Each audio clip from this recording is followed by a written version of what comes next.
be asking questions from time to time. And then please, of course, use the chat box para makita ko yung mga sagot po natin. So to keep us engaged no sa session natin this afternoon. Ayan. So, without further ado, no, sorry, I forgot. Were you able to answer Socksai Quiz 1 before today? Nasagutan niyo na po ba si Socksai Quiz 1? Patype na lang sa chat box yes or no kung nasagutan na or hindi.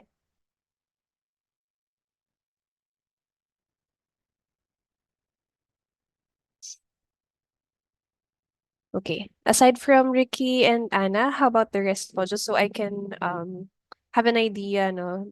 Para magbigay ako ng extra time if ever during the break.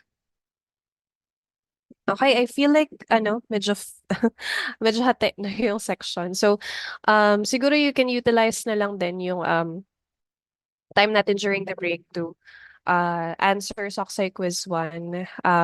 Ayan, pero kasi we're going to be discussing the answers kasi later on yung Socksai answers sa quiz 1, no? So, ayun, I just had to ask first. Okay, so anyway, now that all the reminders are okay, and just remember if you have any questions, you can type them sa ating chat box. Okay, so at this point, we can start with the session formally. Whenever I handle Socksai quiz, Socksai reviews, I always ask this question to the students to get us started, no? Kasi you might be wondering, why is there a social science subtest in NMAT, no? Kasi 'di ba, your other subtests like biology, chemistry, these subtests are parang medyo clear na sa atin kung bakit meron sila dun sa NMAT. Kasi of course, you are going to be future doctors, 'di ba? So of course, those are going to be beneficial or relevant to you. So, my question is, why do you think there is a social science subtest for NMAT? Okay, or a version of that question could be, what do you think is the relevance, no, of the social sciences to you as a future doctor, as a future practitioner, or a future healthcare provider? Ayan. Kindly type your answers sa chat box. Kahit may lang, okay lang po, English or Tagalog. It's okay. I myself would be using Taglish siguro or I'll be code switching from time to time. I hope that's okay.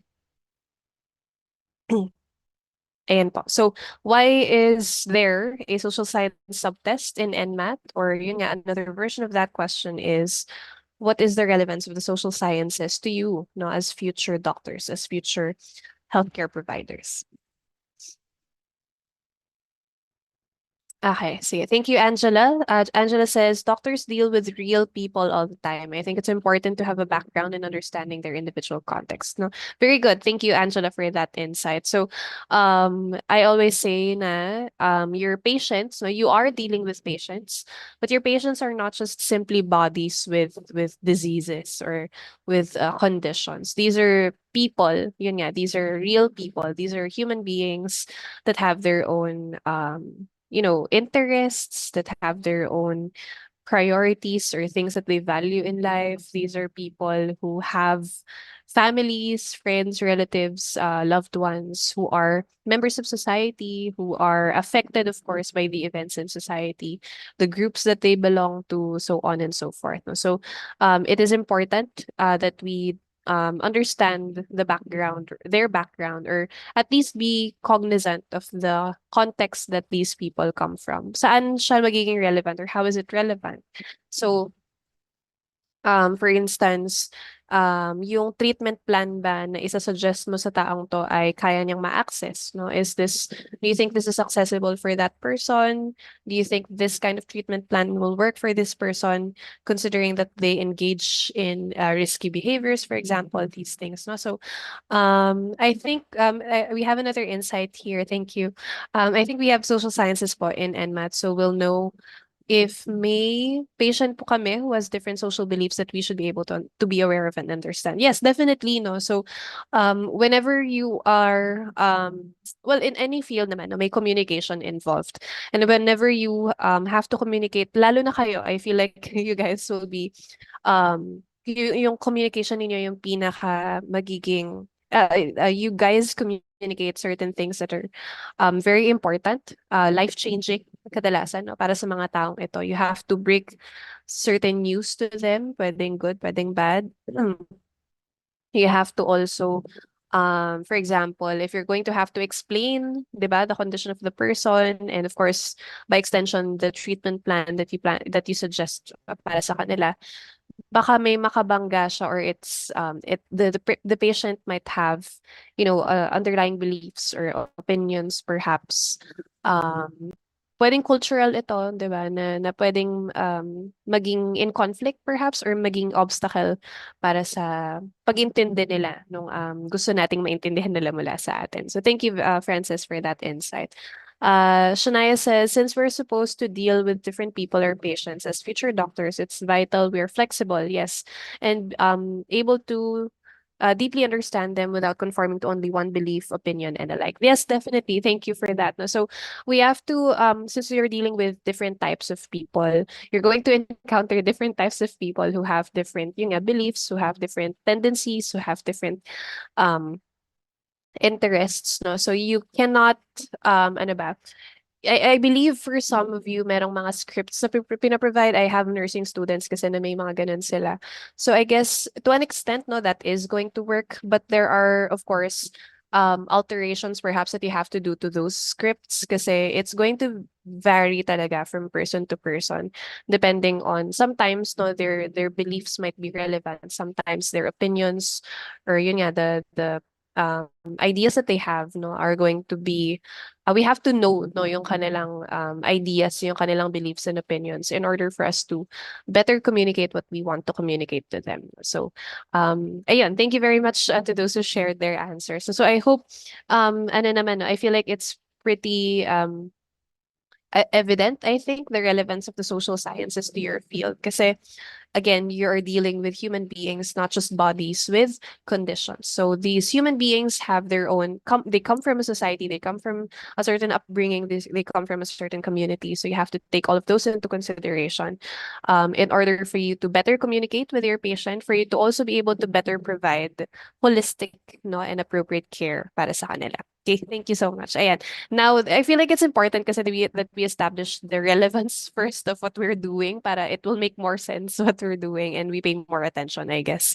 So now that we have the relevance down, or the significance established, let's now proceed to defining the social science as a discipline. No? So the definition of the social sciences, very broadly, is it's a study of people. No? So um, of course, we look at people as individuals. No, we also look at them as members of communities and societies.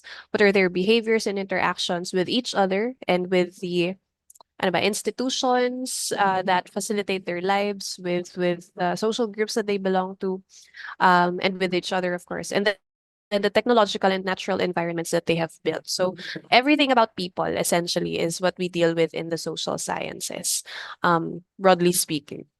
Excuse me. So I feel like the social term, no, ay social, yung word na social sa social science ay pretty straightforward, or it's pretty obvious why there's a social there, because yun nga, as we mentioned, it's a study of people. But the science part is probably what needs further elaboration. So bakit may science dyan sa term na social science? So very simply, when we say something is scientific, 'di ba?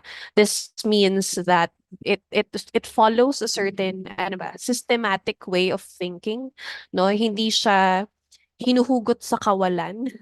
Meron tayong parang pinagbabasehang evidence for our assertions, for our theories, so on and so forth, no? So and the social sciences is the same. Ibig sabihin, we also follow, yun nga, logical, systematic, and evidence-based um frameworks, I guess, or ways of thinking, no, in this field.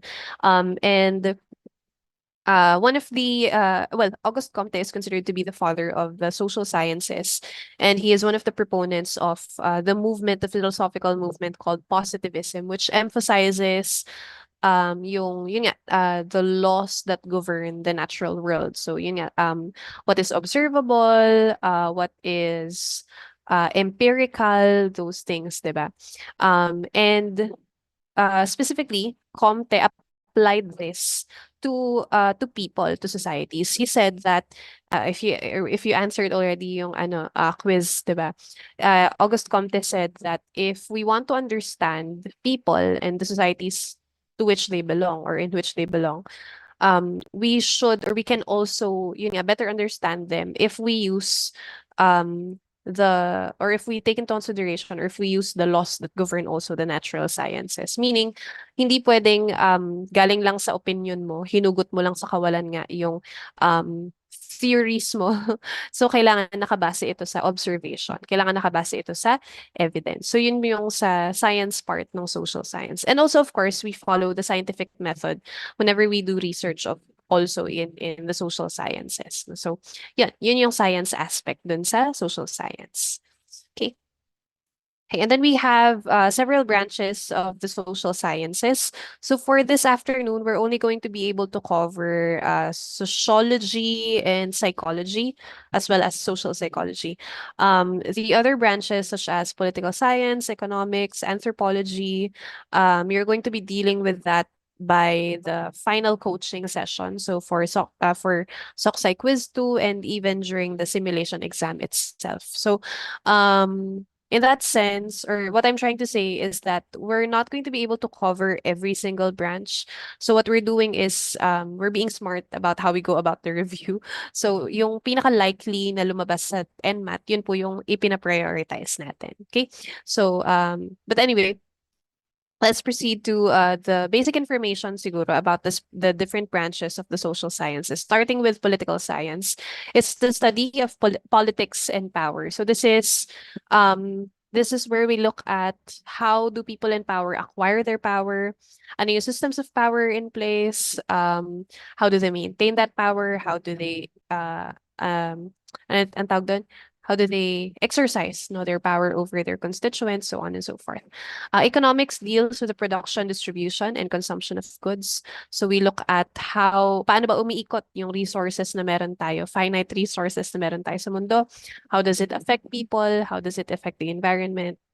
Okay, and then sociology is the study of social relations. So what are the connections? What are the relationships between and among people with their social institutions and their social groups? Later on, we'll be discussing that as well. More in detail. Anthropology is the origin and development of human culture. So, ang tinitingnan natin sa anthropology is paano ba namumuhay yung mga sinaunang tao, ano yung kanilang paraan ng pagkuha ng kanilang resources. How did they get their food? How did they express themselves? Did they have a particular belief system? How did they organize their society? No, and then of course, for example, some of the other things that anthropology answers also is tinitingnan niya yung halimbawa similarities that we perhaps share with other Southeast Asian cultures. So bakit meron tayong similarities with them?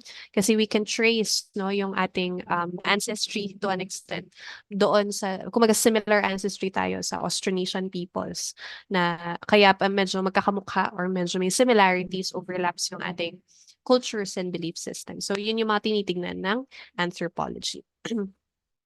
Next is geography. Oftentimes, when people encounter the word geography, ang naiisip lang nila, ano yung capital ng aling bansa, no? But geography is much more than that. It's talking about the relationships between people and their environment. So, syempre, kasama yung idea ng capital ng isang bansa.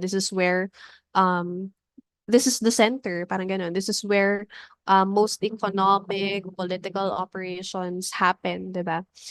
So that's an illustration of the relationship of the people, diba, and their environment to an extent, if you're going to think about it. But aside from that, ano yung halimbawa, how do people in the mountainous areas live?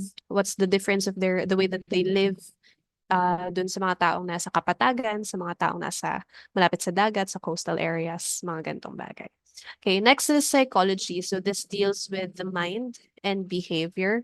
So psychology is your mind and behavior on an individual level. We'll also be talking about, social psychology, which deals naman with the mind and behavior in relation to others or with other people.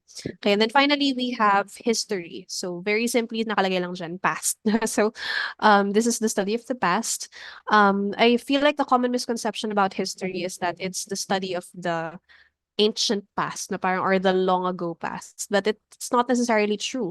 The martial law period, for example, it's kind of recent if you're going to think about it, like 50 years ago. So it's not that far away, parang ganun, in our past, but it's very relevant. Kumbaga, it's very important for us to we consider that as a historical event that we have to study, precisely because we there are lessons there. Kumbaga, there are things that we have to realize, or we can better understand our present, not through studying what happened during that time. And of course, that will supposedly or ideally guide us, no, towards our actions in the future. And that's precisely the purpose of studying history. The idea is we study history, we study the past in order for us to understand the present. Kumbaga, it makes more sense na, kaya pala ganito itsura ng lipunan natin kasi ganito yung mga nangyari dati. 'Di ba? And then, in turn, that will inform how we will move forward, no, sa future. So, yun yung different branches of the social sciences, or at least some of them. So, ayan, may questions po ba tayo so far? Clarifications or any other concerns?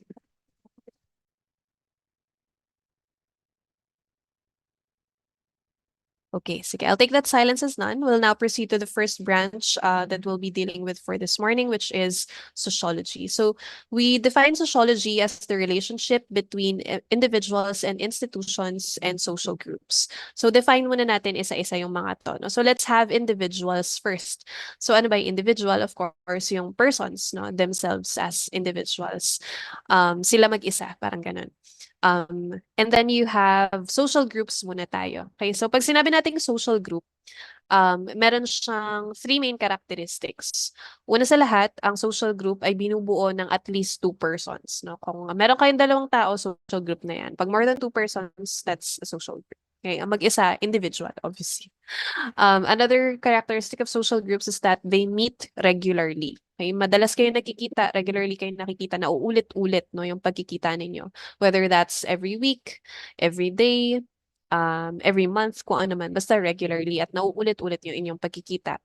And then, third characteristic of social groups is that you have your own set of values. No? And the second and third characteristics are quite connected to each other. Kasi makaka-develop lang naman kayo ng set of values kung paulit-ulit kayo nakikita or lagi nyo namang nakaka-interact talaga yung isa't isa.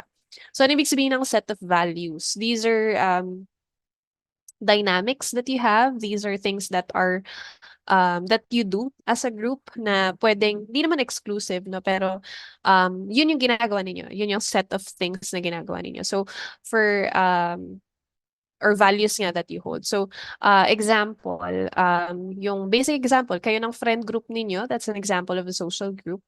Ano yung set of values na meron kayo? You meet, yun nga, you meet regularly, you have a place that you normally na tinatambayan ninyo kapag wala ng klase. Meron kayong mga inside jokes, no? Kasama yun sa set of values. Meron kayong dynamics, no? Meron kayong mga siguro statements na katanggap-tanggap.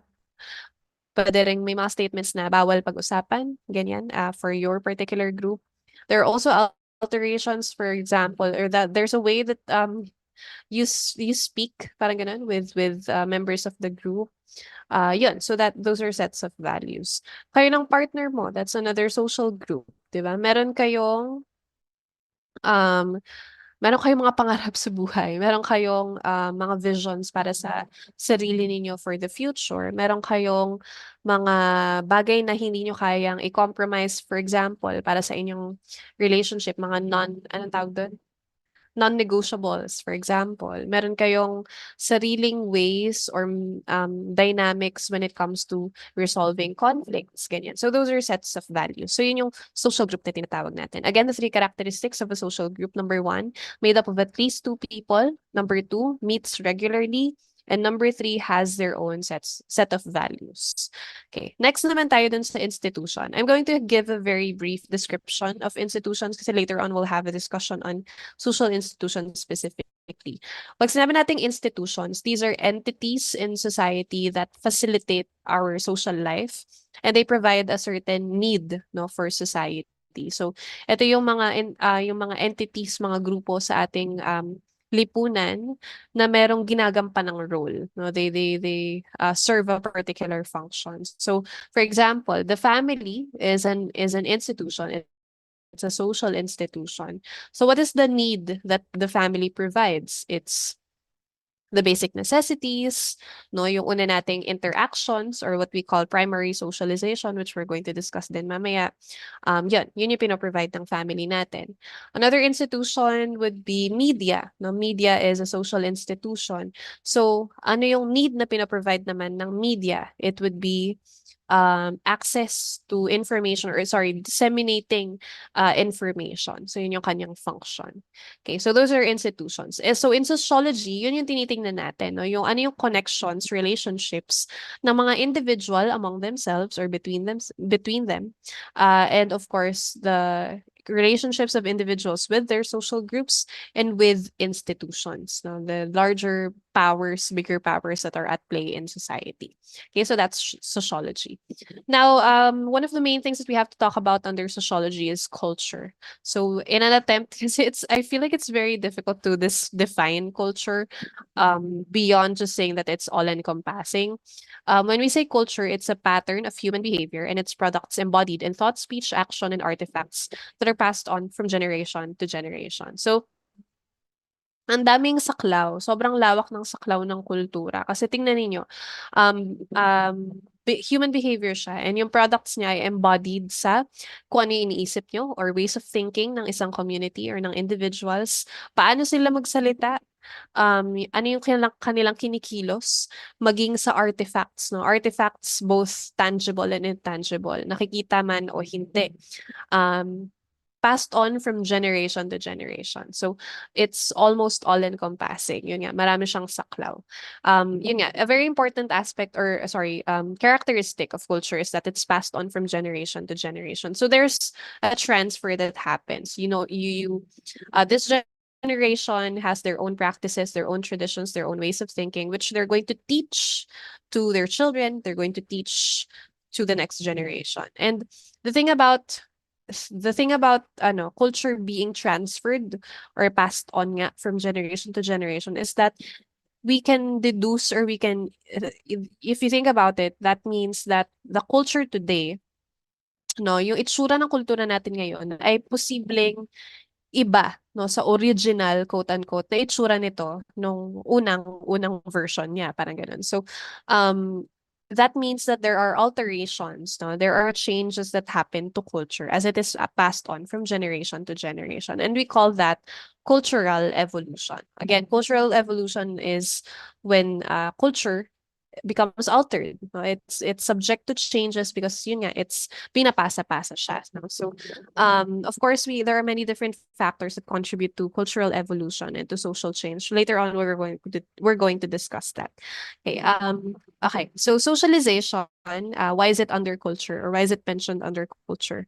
Socialization is the process through which we acquire culture. No, so yung matututunan mo ang kultura, excuse me, sa pamamagitan ng socialization, sa pamamagitan ng pakikipag-interact sa mga tao sa paligid mo, sa mga tao sa lipunan. So, for instance, nung bata ka, sinabihan ka ng magulang mo na kapag kausap mo ay matatanda, kailangan mong magsabi ng po at opo.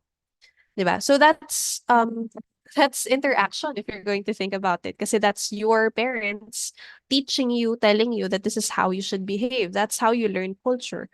Of course, that's a very straightforward example. No? So, the other example that I have is kailangan mong i-expose yung sarili mo sa isang konteksto, to a particular social context for you to know what happens within that social context, for you to know how to behave in that social context. So for example, um, pag gusto mong huminto yung jeep, 'di ba? Anong sinasabi natin para huminto yung jeep?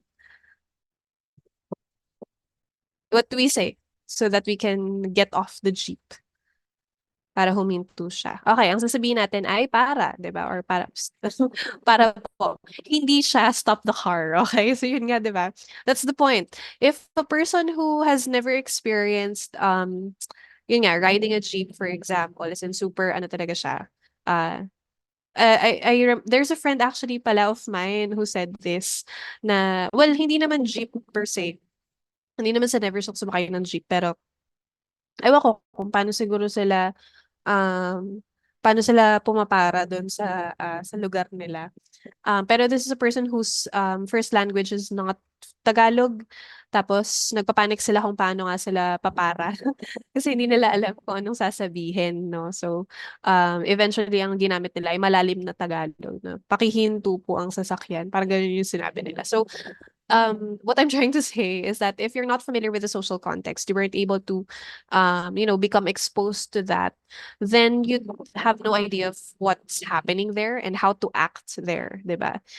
You're going to have to mimic the people there, and that in itself, you being exposed to that social context is already socialization. No? So, yun, yun yung example natin sa how we learn culture, no, through interaction, through socialization. Okay, and then culture is central to human identity. It has aspects consistent to all societies. No? So, ayun, merong pare-pare, halos lahat ng mga kultura ay may sariling belief systems, meron silang tangible and intangible um, products, cultural products, meron silang ways of thinking, meron silang social values, so on and so forth. No? So another thing about culture is that wherever you go in the world, culture is inevitably going to be there. As long as there are people or a group of people interacting with each other, they'll develop dynamics, diba? They'll develop set of values, and that is culture. Okay? So, yun yung definition natin ng culture. We'll now proceed to the different elements of culture, starting with social norms. So when we say social norms, these are standards of behavior. Ano yung mga dapat at hindi dapat gawin? And we have 5 social norms that we're going to talk about for this afternoon. The first two, that pinaghiwalay ko na to. First one would be folkways. Doon muna tayo sa folkways. Folkways, these are collective habits that we have as a society, quote-unquote rules or regularities that we have in our culture. So, kaya may quotation marks dyan sa rules kasi it's not, hindi naman siya written rule. It's not necessarily a hard rule that dictates, di ba, that this is how we should behave or should not behave. Parang ganun. So, it's just that we know, parang ganun. It comes, excuse me, it almost comes naturally to us. It's almost automatic for us to do these things. No? So, yun yung folkways. I'll give you an example. Ayan, yung nakalagay dyan, huling piraso or last piece. Tuwing may handaan, pansinin ninyo or baka napapansin ninyo, madalas may naiiwang huling isang piraso ng handa, kung ano man yan, lumpia or whatever. So, wala namang nagsabi sa'yo, di ba, na, huy, bawal mong kunin yan, ha? Wala namang necessarily nagsabi nun sa atin. It's just it's something that it's a habit, no? It's a collective habit that we have as a society. And if you're going to delve deep into the reason why we do that, why it seems automatic or parang alam na natin na ganun dapat yung gagawin kasi meron tayong value or meron tayong ayaw natin na isipin ng ibang tao na sobrang gahaman natin, sobrang patay gutom tayo na wala tayong pakialam dun sa idea na baka may iba pang may gusto nung huling pirasong yun, nung handang yun. So, that's I guess, the motivation for why we do that. No? So, that's folkways. It's a collective habit that we have. It's not a written rule, but it's just a regularity that we have in our culture. Further examples sa jeep, no? Gagamitin ko na naman yung jeep. So, bukod dun sa para, di ba? Kapag may barya or kung anumang pera na nasa harap mo, no, ipinapasa sa iyo, ang gagawin mo, ipapasa mo siya papunta sa driver or pabalik sa pasahero kung sukli man 'yan. Hindi mo siya ibubulsa, 'di ba? So that's a regularity that is, there in the Jeep. That's the way that we do things in a Jeep, which is something that you would probably not be aware of had you not been exposed to it. Yeah, sabi natin kanina. So yun yung folkways. Again, collective habits, rules, or regularities that we have in our culture.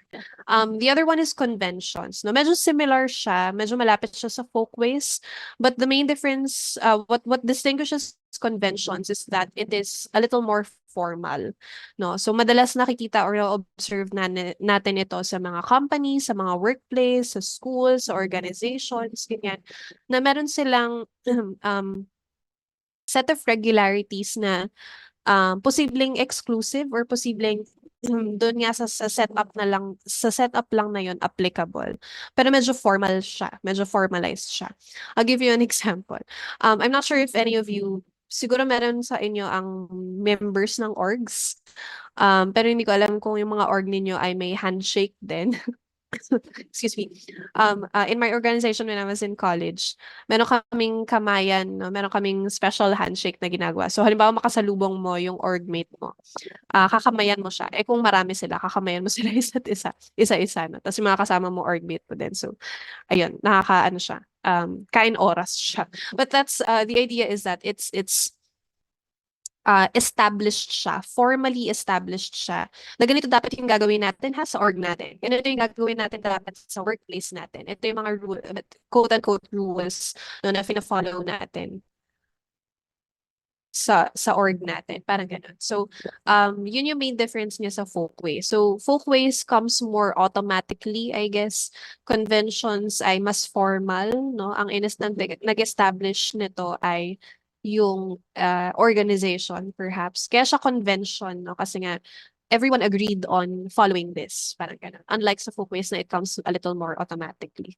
Ayan. So kapag nilabag nyo yung folkways or conventions, if you violate folkways or conventions, there's little to no consequence that you will suffer.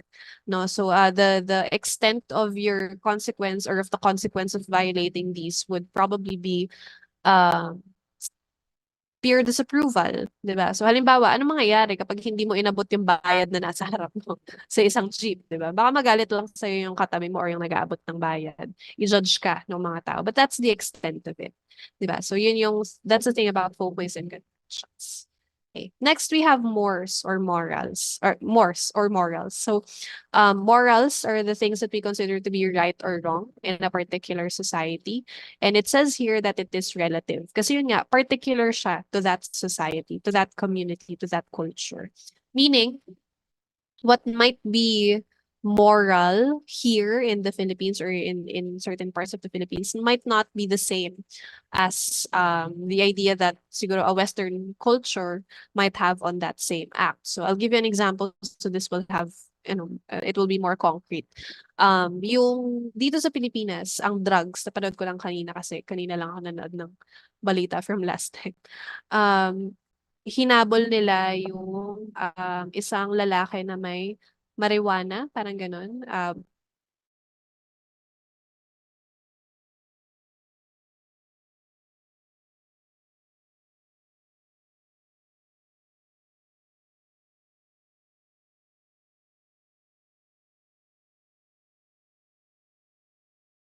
Hinuli siya ha. It's considered as bad. No? Kadalasan kapag sinabi mo, uh,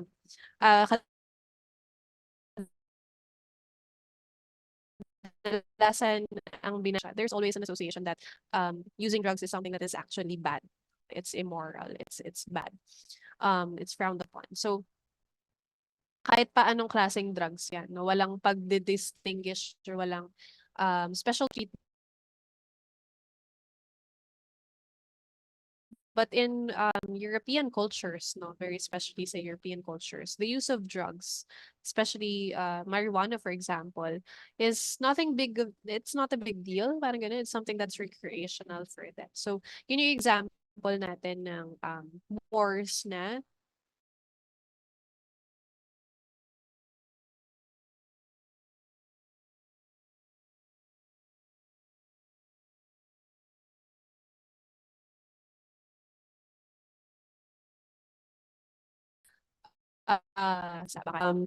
halimbawa ninyo o ng tatay ninyo na mas malala pala minsan kapag tatay, no? Anong sasabihin ng parents ninyo kapag nalaman nila na um, ka-live-in mo na yung partner mo ngayon, kunwari?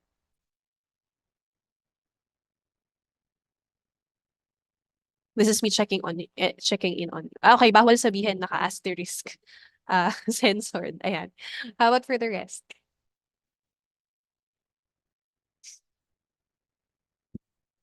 Ano kayang sasabihin nila? Okay, magagalit. Okay, walang delikadesa. Okay, so disappointed. Ayan. So generally, not all, no, perhaps, magagalit po hindi para kasi kasal. Ayan, lumayas ka na. Response or the reaction would probably be negative. Um, Kasi it's something that that's I guess frowned upon here in the Philippines for some reason.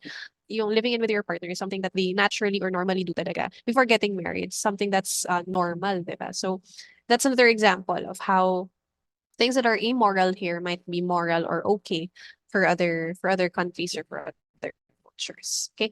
So similar to folkways and conventions, kapag nilabag ang Moors, there's again little to no consequence. Well, baka hindi rin naman little no yung lumayas na as a consequence. Pero kumbaga what we're saying is hindi ka naman ikukulong, parang gano'n, 'di ba? Disapproval pa rin 'yan, no? It's just that it's a harsher form of disapproval perhaps. No? Ayan. And the same cannot be said for laws, no? So sa batas, syempre, kapag nilabag natin 'yan, ang possible consequences ay, well, depende. Pwedeng pagkakakulong, pwedeng pagbabayad ng multa, pwedeng community service, no? It depends on the gravity of the crime that was committed. So laws are what are considered to be that what we consider to be legal in a state. No? So these are no kapag iniisip ninyo ano bang ginagamit na basihan ng mga tao kung ano ang legal at illegal na act.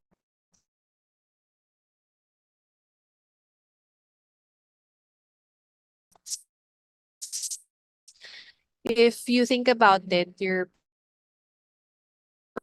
probably going to realize na yung basihan so many phone have an iPhone, ito iPhone me and siguro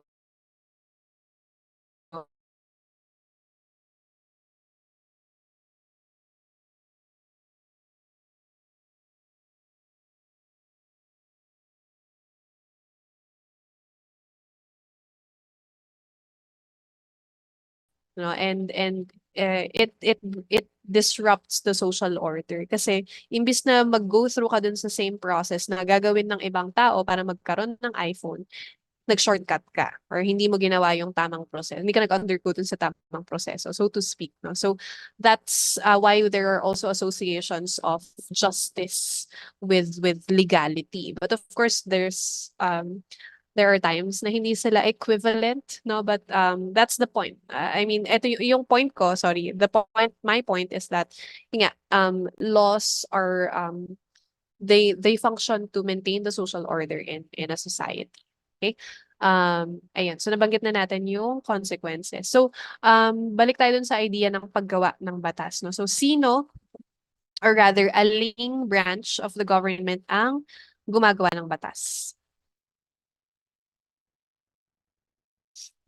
Okay. Which branch of the government? Branch of the government. Okay, thank you, Ricky. It's the legislative.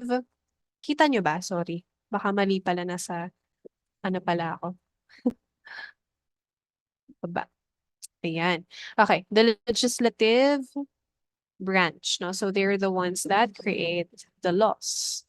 Okay, so sino-sino ang bumubuo sa legislative branch? I guess recently mas nagiging excuse me, mas nagiging matunog sila, no, na yung idea na bicameral, no, ang ang ating legislative. So ano-ano yung bumubuo sa legislative branch? Bicameral meaning it's made up of two entities. So we have thank you, Jay, we have the House of Representatives and the Senate. Okay, so sila yung bumubuo sa legislative branch. Okay, the other branches of the government are the judiciary branch. Okay, judiciary. Thank you. And executive. Thank you, Jay. So we have the executive here. Okay, so if the legislative branch is the one that creates the laws, ano naman ang ginagawa ng judiciary branch? So all of them have something to do with the law. Lahat sila may ginagawa na may kinalaman sa batas. So the judiciary branch in particular, what does it do? Give me a verb. Courts. Anong ginagawa ng courts? I guess sila yung bumubuo, no? Yung mga courts natin. Headed by the Chief Justice. Ayan. Pero ano yung kanilang ginagawa? Hearing. Okay, I feel like I need further ano. So, yeah, we normally or siguro more often encounter yung mga justices or yung mga judges sa konteksto ng korte, 'di ba? So they're the ones that may mga nabasa ako dito, implements for enforcement of laws, enforces. I feel like when you say enforce kasi, that might be the job of the state forces like the police. Pero I feel like I get what you're trying to say in relation dun sa binabanggit kanina na korte. Kasi 'di ba, sila yung magsasabi whether or not the law was violated given this set of circumstances. Parang ganun. Sa kasong ito, given this set of evidence, sila yung nagsasabi kung nalabag ba talaga yung batas, di ba? So in that sense, yung task nila na yun is just one aspect kasi of their task as the judiciary branch. Pero yun nga, they, of course, they judge, di ba? They make the decisions based on what is written in the law. Ayan. Ayan. Frances says, may declare unconstitutional laws passed by the Congress. Very good. So that's the other task. No? Aside from deciding whether the crime was committed and what is the appropriate punishment based on the law, one of the other tasks of the judiciary branch is this one, to declare unconstitutional law. So if, for example, you remember yung anti-terror law, di ba? There were many organizations, many groups that were questioning the constitutionality of that law na baka may nai-infringe na constitutional rights yung batas na yan. So kanino nila i-raise yung question na yan? Sa judiciary branch. So in that sense, no, the judiciary branch is the one that interprets, sorry, yung batas. Okay? So this means, yun nga, in this particular verb covers yung sinasabi natin kanina na sila yung nagde-decide kung nalabag ba yung batas at kung ano yung appropriate na punishment base sa kung ano yung nakasulat sa batas. And then sila din yung nagde-decide kung eto bang batas na naipasa ay actually unconstitutional. Ganyan. So, in-interpret nila yung batas, yung isinulat na batas. Okay? Ayan. Okay.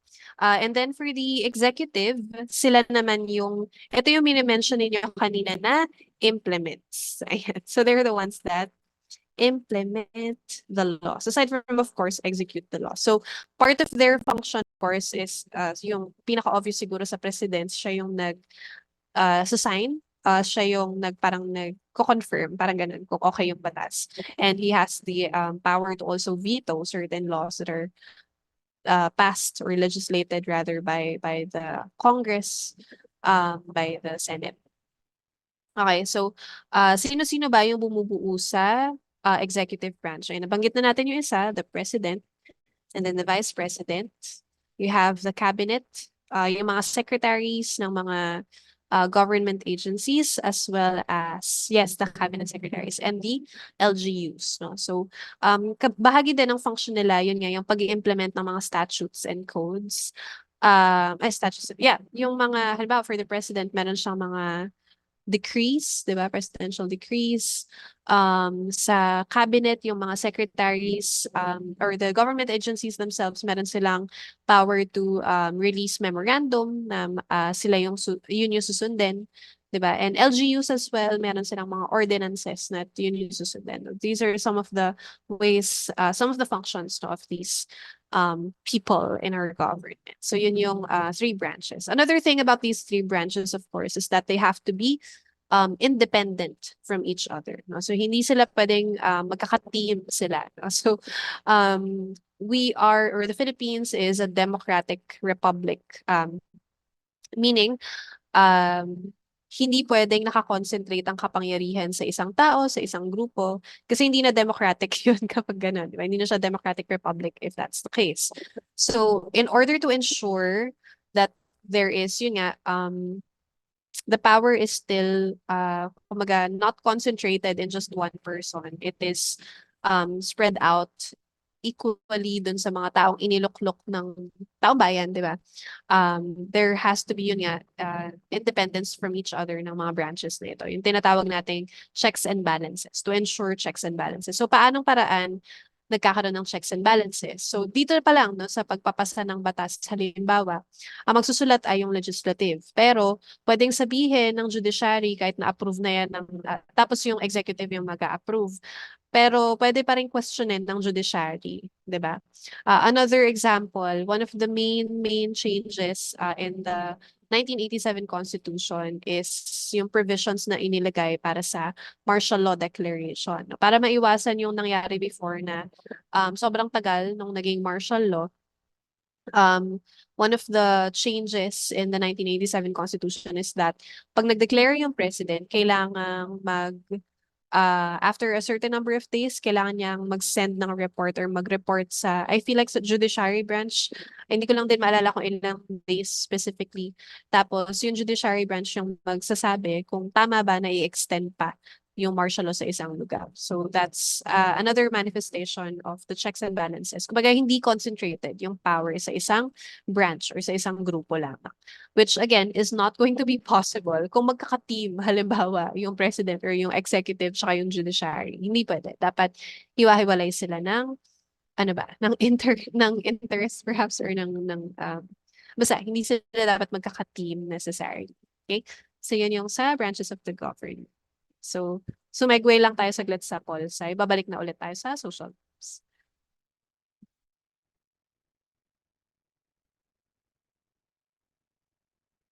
Okay. Last sa social norms ay taboo. Okay, so these are acts that global society considers to be prohibited. So the thing about taboo is that if a person commits a taboo act, parang nawawala na yung kanyang humanity. No? Parang hindi na comfortable para sa ating tawagin siya bilang isang tao as member of humanity. That's also the reason why the consequence for committing a taboo act is ano bang, being ostracized from society. Ibig sabihin, i-disown ka na ng lipunan. No? You're not going to be recognized as member of humanity anymore. So an example of a taboo act is cannibalism. Diba? So, diba, kapag kumain ng isa pang tao, yung tao parang hindi na siya human. Parang ganun. It's almost as if it's not human anymore, or that person is not a human being anymore. It's uncomfortable for us to say that. No, so yun yung taboo acts. Okay, so I often get the question, is taboo the same as deviance? No, so to those who might be familiar with the concept of deviance, diba? This is well, if we're going to define deviance kasi very simply, it is when your behavior goes against the norms. Ibig sabihin, yung behavior mo, yung kilos mo, yung ginagawa mo ay taliwas or vina-violate mo yung social norms. So, ibig sabihin, yung sagot dun sa tanong na are taboos the same as deviant behavior?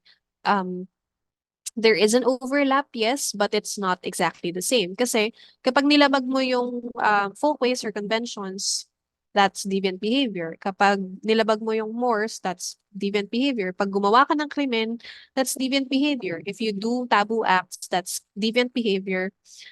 But again, it's not exactly the same thing. Okay, so ayun yung overlap, no? Yung overlap ay violating, or sorry, doing taboo acts is deviant behavior. Pero it's not exactly the same. Okay? Okay. Okay, questions about social norms? Meron po ba?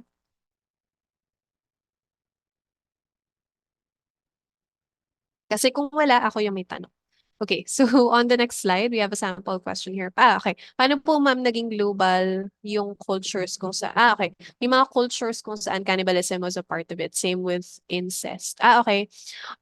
When it comes to nagiging global, siya, yung description ko kanina na parang nawawala yung pagiging human mo because it goes against what universally normally happens talaga or should happen um for human no for human society. So there are cultures that do practice cannibalism. But I feel like these are in extreme cases din naman. So hindi siya norm necessarily sa kanila kasi if that were the case, walang mag-exist na nagigets ba? Parang hindi mag-exist yung ano na yun, yung community na yun kasi mauubos sila. No, so I feel like cannibalism is practiced in some cultures, but not as a sort of, alam mo yun, it's not a regular thing that happens to them. So it's something that is out of a drastic measure or perhaps ritualistic, ganyan.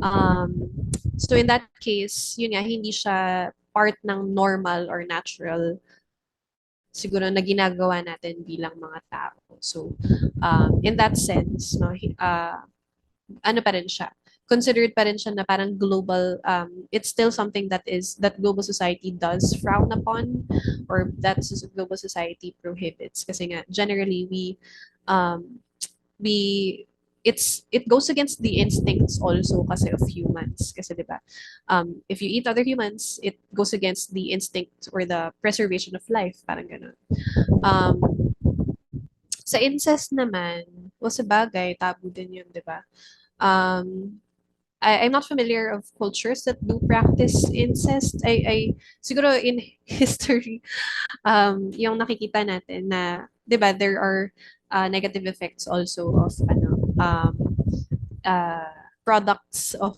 incestuous relationships. But I guess yun nga kasi, yung normal, quote-unquote normal, pero kasi ano din yun, relative din yun eh. Yung usual na nakikita natin, na we-witness natin sa societies, universally, almost universally, is that, um, yun nga, when your siblings, you don't eat other humans, kasi it goes against the instinct for survival and you don't engage in sexual relations with your siblings. Um, ayun, so it's not yun nga, it's not something that we usually see. Yes, and yun nakalagay dito, yung incest kadalasan ay to preserve their riches and lineage in the family. So there's a function that it serves. So in that case, nagiging ano siya, at least for that period, nagiging ano siya, normal siya or functional siya. Pero upon reflecting siguro or in retrospect today, taboo na siya. Parang ganun. So that's the thing about these social norms. Sabi nga natin kanina, cultural evolution happens. So they change, they evolve. No? It's subject to alterations, to changes. So yeah. Siguro hindi ko lang maisip kung ano yung mas appropriate na term other than global society. Siguro it's something that universally goes against what we usually witness no in all societies parang ganun. And hopefully I addressed your question. Ayan. Other questions, you can just type them here. For now, let's go to the sample question naman that I have. So, which of the following is a folkwear convention? So, statement one, wearing polka dotted attire during New Year's celebration. Number two, giving alms to mendicants. Three, going to the cemetery doing undas. Is it A, 1 and 2, B, 1 and 3, or C, all of the above? Kindly type your answers sa ating chat box. What your answer to this question is. Is it A, B, or C?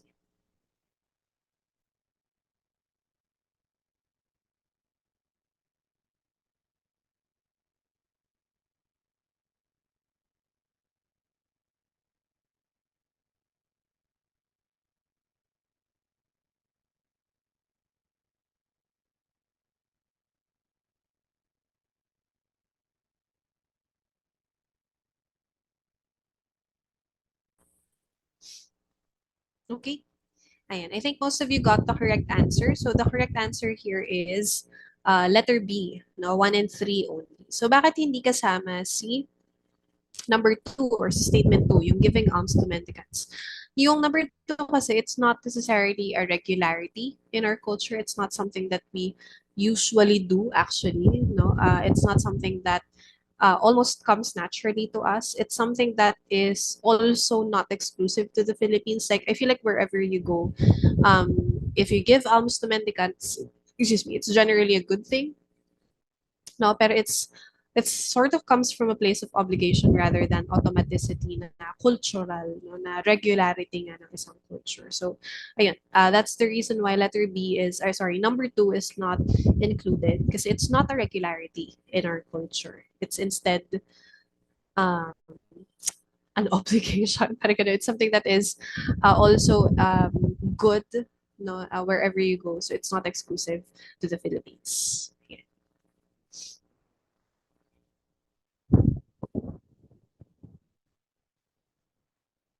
Okay. Doon tayo sa next, the rest of the elements of culture. Ayan. So, continuation on the discussion on social institutions. So, sabi natin, social institutions are the ones that organize social life and meet fundamental needs of society. So, nabanggit na natin si family, si religion, siya naman yung nagpa-provide ng comfort, ng sense of comfort, sense of belonging para sa mga tao. Education provides knowledge, provides training. Government, well, the government is supposed to provide services, provide social services, so programs. Yun nga, in order for the quality of life of its citizens to be okay at the very least. And syempre sila yung galing yun or manggagaling yung services na yun sa taxes no, na binabayad din naman ng citizens nila. So it's about sort of like managing, di ba, the constituents under a particular state.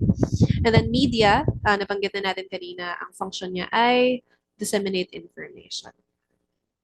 Ayan. So briefly, pag-usapan natin yung material and non-material culture. So very straightforward naman ito. Pag sinabi nating material, ito yung tangible, nakikita, movable, nahahawakan. When we talk of non-material culture, ito yung hindi nakikita, hindi nahahawakan. So material culture example, yung actual food, yung suman, yung bayong, halimbawa, or banig, ganyan. Jeep, the actual jeep that you ride on, those are parts of material culture. Very easy to spot ang material culture.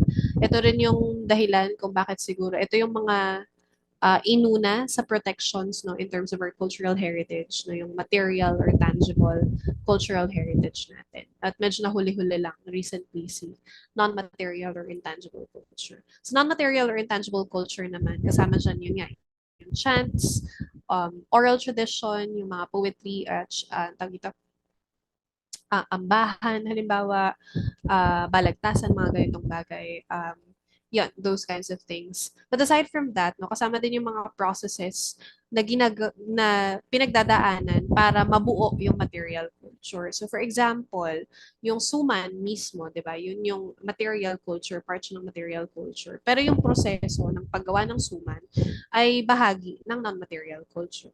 'Di ba? So yung textiles, halimbawa if you're familiar with the textile of the Tiboli indigenous community, yung tinalak, one of their textiles is the tinalak. So the actual textile, the actual cloth, yung mismong tela, ay bahagi ng material culture. And then non-material culture, syempre, yung process of weaving, yung culture of weaving na meron sila. No, so yun yung sa non-material culture. Language, we have a separate slide for that, so I'm going to skip it for now. Then we have social values. So social values are attitudes that we have as a society. So when you say attitudes, hindi naman sila intrinsically good or bad.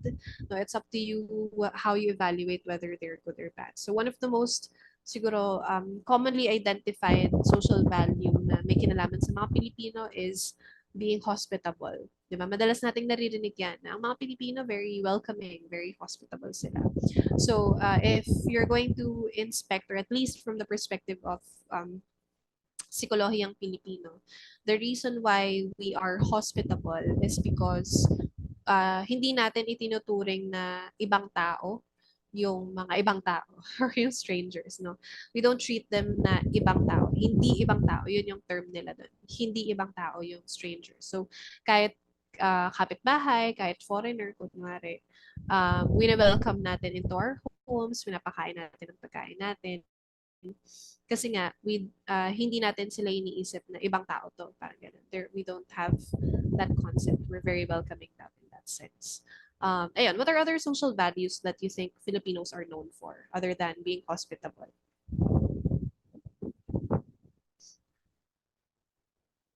what are other attitudes, no, that we have as a society aside from hospitality? Okay. Being happy or jolly, I guess this is also associated with resilience, di ba? Yung capacity to become happy in the face of adversity, mga ganyan. Filipino time, ayan, thank you. It's bad. So, yeah. Gossip, yung pagiging marites, yung pakikipagtsikahan. This is something that we can attribute also to the collectivist nature of most Asian cultures. No, we are very much concerned about the affairs of our neighbors kasi nga we have a collective view of culture. No? Hindi tayo masyadong individualist. Ayan, Sean says, utang na loob, definitely. So again, this is up to you if you want to think of this as a good thing or a bad thing. Polite, yung paggamit ng po at opo. Yes, definitely. No? Meron naman tayong manifested sa language nga natin yung respect for elders sa po at opo at kasama rin sa ating folkways, no, yung pagmamano halimbawa.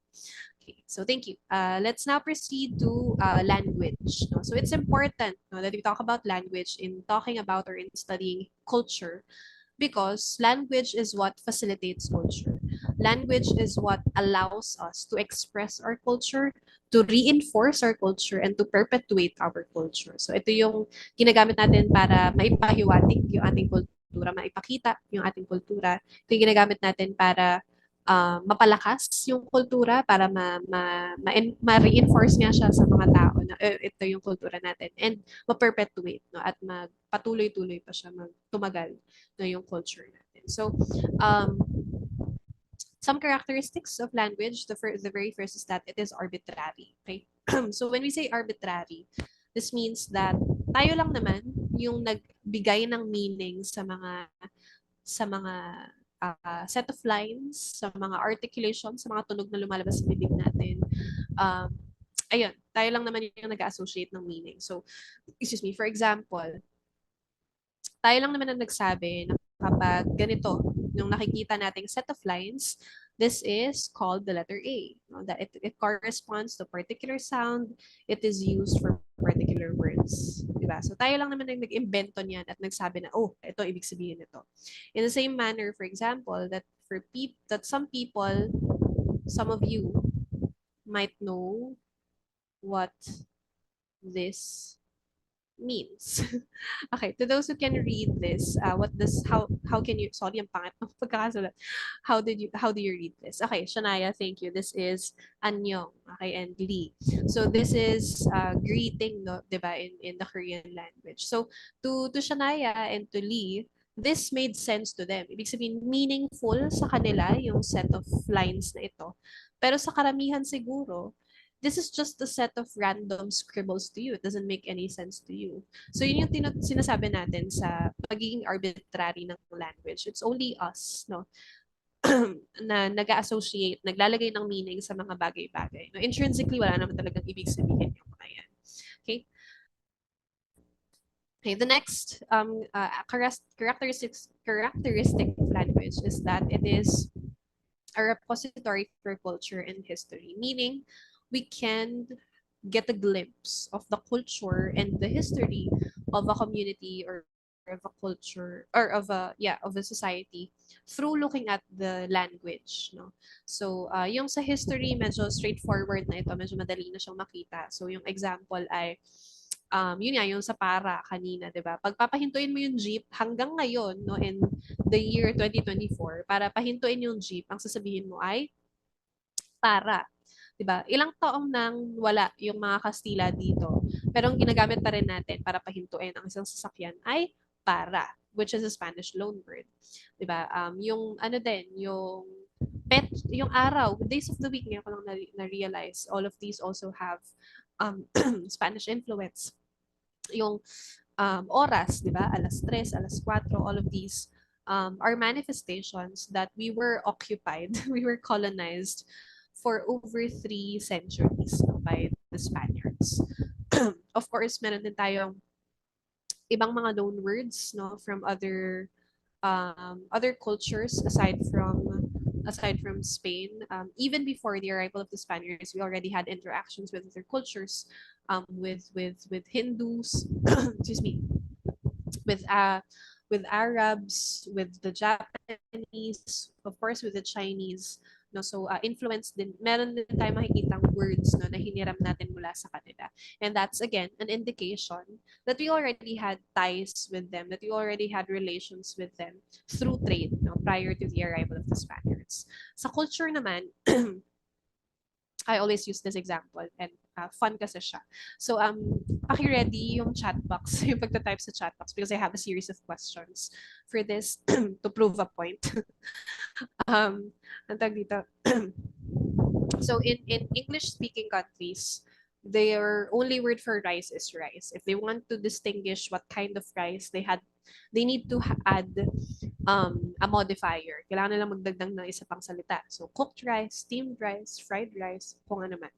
Pero sa Pilipinas, we have so many words for rice, diba? So, kindly type sa chat box, ano yung tawag natin sa rice na nakatanim pa?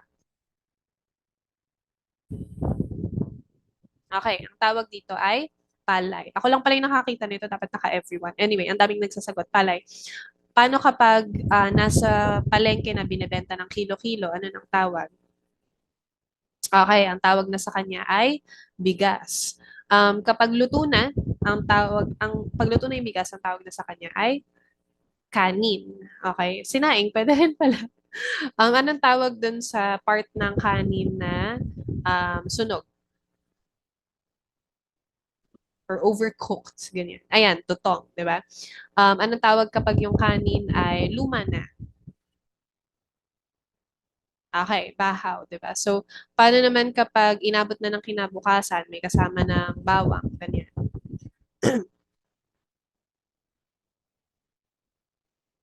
Okay, ang tawag na ay sinangag. Okay, so I hope you're getting the point that I'm trying to make here. No, that we have so many different words for rice in Filipino, precisely because we see rice all of the time. We encounter rice all of the time. It's very much evident in our culture. It's a very important aspect of our culture, 'di ba? So yun, may example din ito sa Inuit communities. If you're familiar with Inuit communities, sila yung mga nakatira sa mga malalamig na lugar sa North America, sa Alaska, ganyan, sa Canada. So, they have a different word for snow that falls on the ground versus snow that falls on a tree versus snow that falls on the roof. Precisely because, again, they're bombarded and they're surrounded rather with snow. Uh, the environment and culture has a way of insisting itself in the language, actually. So yun yung how language is a repository of culture.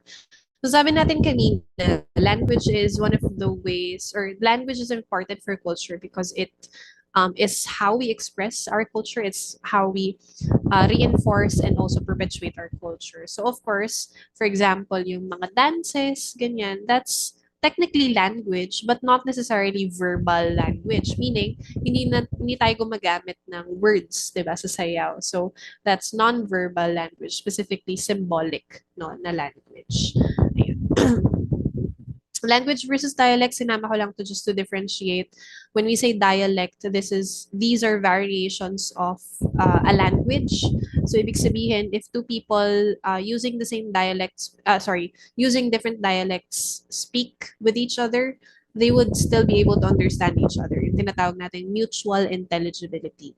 But if two people with different languages speak to each other, hindi talaga sila magkakaintindihan kasi they have a different set of grammar rules and vocabulary. So, yeah. And then Filipino versus Tagalog. Filipino is the institutionalized national language, which is supposed to borrow from the different regional languages in the Philippines. And then Tagalog, supposed to kasi naging primarily Tagalog siya. And then Tagalog is the regional language spoken by people who live in Bulacan down to Marinduque. Okay. So that's for the elements of language. Let's have a 3-minute bio break lang before we proceed to alternate cultures. Okay.